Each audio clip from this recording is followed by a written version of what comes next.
si M. At nandito ka sa A Day in My Life. Tara! The long wait is finally over. It's now my rest day. So, gumising ako na maaga para maglaba. We grew up na sanay naman talaga sa gawaing bahay. Kaya eto, puro mga damit ko naman na din na yan. Kaya dito sa bahay, kanya-kanyang laba kami. Kinabit ko na rin pala yung sticker wall mirror. That's so nice, diba? At sinundo ko na nga ang my one and only Labidabs Pampiyang-piyang ang icing sa ibabaw ng cupcake ko, ang aking anak. Kids on, huh? We're going to kids on, huh? Go. You just wait, stop, look, and listen.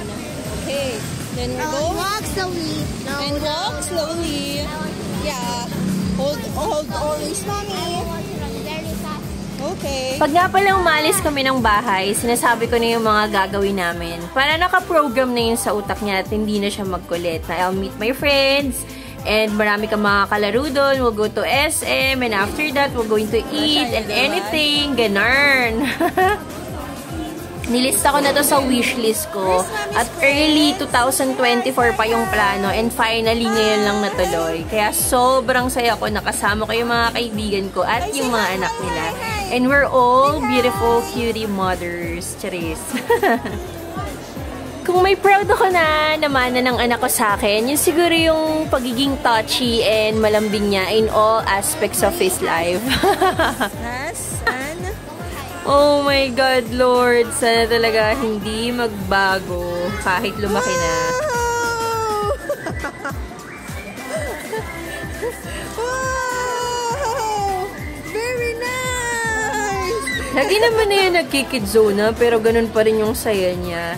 This day kasi is a bit different kasi first time yung makasama ulit yung mga anak ng barkada ko. They are all reunited.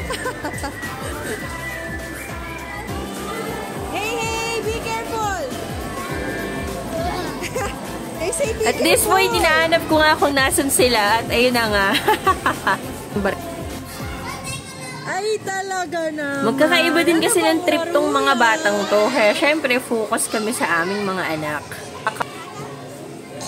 Marami laging kwento si Jared kasi nga, minsan lang kami magkasama. Go, Jared! Bago nga pala matapos yung Go, time, Jared! nire-remind ko na siya dyan na, oh, You anak, can last do 5 it! minutes. You Para di na siya can mag-tantrums do it! pag uuwi. Anak. Sabi niya, this moment, Mommy, I'm hungry. I want Oreo. My stomach is trembling. Di ba, bongga? Only? Alam, ang request niya, Mommy, I wanted to stay on Mama's house. Kaya yan, in-invite ko na rin yung mga friends ko para dito na lang sila mag-bonding. Sobra talaga akong proud at emotional at this moment kasi nga itong anak kong to is pure English talaga yan, ang communication niya. Kaya nung narinig ko siya magtagalog, ay, grabe!